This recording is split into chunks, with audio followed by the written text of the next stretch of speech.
Bismillah, halo selamat sore guru-guru besar aku, guru besar akhir zaman, terus sahabat aku semua ya. Dan ini kum saya. Jadi sore ini aku akan ngobrol-ngobrol lah ya, bahwa puncak-puncaknya kengerian, terutama dunia klinik ya, klinik mistis tuh 2024, sebenarnya dari 23, dari 2023 itu sudah terjadi ya, terjadi peperangan mistis lah, peperangan mistis, terutama ada dari ini, maksudnya politik ya, pergolakan politik dari 23 tuh tidak berhenti nih. Tapi ini puncak-puncaknya. Cuma gini, sini aku menyampaikan pesan dari sahabat ulama, Anda semua ya gitu ya, atau kiai ya, gini seperti ya Ustaz Jepri, ya Jujudin MJ, itu yang sudah wafat lah ya, wali juga, ya, termasuk wali juga, bahwa dunia ini sudah memasuki babak akhir zaman gitu ya, 2012 zaman. Nah, zaman. Terus di sini akhir zaman itu ada babaknya gitu. Awal pertama nih ada wabah corona, banjir bandang, puting beliung, gempa-gempa. Itu udah terjadi ya sampai sekarang. Sekarang berarti babak pertengahan, masuknya babak ke sini, babak pertengahan. Ini menurut aku ya, gimana menurut guru-guru besar gitu. Udah babak pertengahan, kita tuh udah babak di sini. Ya, aku tidak mendahului ya, cuman kita tuh udah memasuki ke sini ya. Maksudnya dari guru-guru besar, bener enggak sih kita udah memasuki babak. Jadi bukan dari awal lagi, tapi sedang terjadi ya. Dan di sini babak yang si Dajjal itu mau keluar. Nah, Dajjal mau keluar. Kalau udah Dajjal mau keluar, otomatis ini kekuatannya itu mistik. Dajjal menginginkan kerusakan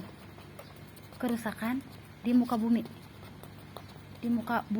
Di sini bergejolak politik juga ya, politik. Jadi di sini ya campur aduk lah, politik terus orang-orang yang bersekutu dengan iblis ya, udah campur aduk jadinya semuanya gitu ya. Jadi di sini yang jelas itu si Dajjal tuh pengen keluar itu. Kalau udah pengen keluar gitu, jadi pinginnya semua kerusakan gitu ya, gitulah di sini. Jadi apa ya, aku bilang tuh, jadi ngeri lah. Yang saya pikirkan tuh generasi muda ke depan, generasi muda semua, muda ke depan, dunia lah ya, dunia mau muslim dan non muslim, karena aku menyayangi anak-anak yang non muslim juga, karena rumah aku tuh tempat kumpulnya non muslim. Di sini Kristen Protestan tuh kumpul di aku semuanya, dan aku sayang sama mereka. Kalau aku sholawatan, mereka juga menghormati gitu di situ. Jadi apa ya, sebenarnya kalau Dajjal itu ya itu para sihir, buhul sihir, tukang sihir, buhul itu Dajjal, ininya Dajjal itu yang jelas. Tapi di sini ada fasilitator, kalau gitu. Fasilitatornya itu yang pemuas nafsu syahwat gitu ya, pemuas nafsu syahwat. Terus kenapa banyak tentara Dajjalnya wanita karena lemah. Biasanya yang sendiri itu janda, bahkan yang bersuami juga bisa terkena, ada virus gitu, virus tidak secara langsung, tapi virus Dajjal, kayak virus corona gitu. Kalau virus kan gak kelihatan tuh, virus Dajjal juga mengeluarkan virus.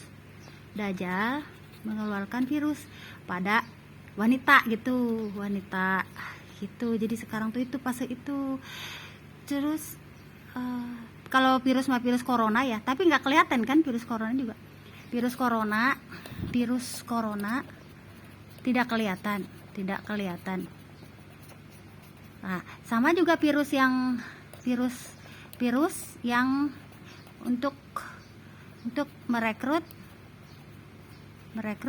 tentara Dajjal. Nah, sekarang itu perekrutan tentara Dajjal. Maaf ya, saya tidak menyudutkan, tapi berdasarkan pola pandang aku maupun siapapun itu. Jadi sekarang itu membenahi semuanya. Nah, kasihan generasi muda semua, seluruh dunia semuanya gitu. Jadi perekrutan tentara Dajjal, terutama para wanita di sini. Jadi kalau yang lemah ya ya maksudnya gitu ya, aku juga ya sekuat-kuatnya tapi kita memohon sama perlindungan Allah lah. Jadi jangan pernah sampai lah gitu intinya. Di sini terjadi apa ya? Jadi intinya itulah, kalau ada yang berkata ini dalam politik ada yang sihir gitu, menggunakan sihir, guna-guna, itu sudah tidak hal aneh lagi karena sekarang periodenya itu Dajjal tuh mau keluar gitu. Jadi otomatis mereka menggunakan power itu ke dalam aspek kehidupan, aspek tulisan aku deh, aspek kehidupan kita gitu. Itu jadinya dirusak sebenarnya. Jadi tatanan mulai persatuan dan kesatuan antar begini loh, tadinya tuh kan baik gitu ya, persatuan karena mereka pengen ngadu domba ya. Jadi persatuan antara umat beragama juga jadi kacau gitu, jadi di situ ingin kekacauan memang gitu, tujuannya itu ingin kekacauan antara umat beragama, agama Islam, Kristen, Kristen Protestan, Buddha, Hindu, jadi pin kacau gitu kan, yang tadinya akur-akur rukun jadi kacau gitu. Dan ini ada munafik, ini peran yang pengaci itu peran itu kaum munafikun, aku tidak tahu ya, pokoknya itu yang kalau mau nanyain dalilnya kepada guru-guru besar, kaum munafikun. Di mana ya Pak Ustadz itu munafikun itu surat apa tuh ya? Kaum munafikun itu golongan dari saudara sendiri, saudara Islam, mohon maaf ya, Islam sendiri yang bergabung tuh, aku tulisannya udah begini ya, udah habis juga spidolnya, bergabung dengan orang yang non muslim, aku katakan non muslim yang jahat. Karena gini loh, muslim aja ada yang jahat kan, muslim ada yang jahat, begitupun dengan orang non muslim. Orang muslim kalau kafir kan itu kan terlalu kasar kalau buat aku tuh, karena sangat menjunjung toleran ya, orang yang non muslim. Tapi di sini kan non muslim juga ada yang jahat, ada yang baik gitulah. Non muslim itu kan luas ya, bukan ini, non muslim tuh luas, maksudnya non muslim tuh jadi ada yang jahat. Di muslim juga sama, jangan salah, bahkan lebih ya, kadang lebih itu karena saudara sendiri. Makanya itu sekarang ini bumi langit tuh menangis, bumi dan langit menangis karena mereka mengambil keuntungan seperti uang apa, kekuasaan apa dari saudaranya sendiri gitu. Mereka tuh bener-bener menyakiti saudaranya seiman sendiri gitu ya, bergabung sama yang non muslim yang jahat gitu di situ. Pokoknya begitulah intinya di situ. Makanya kenapa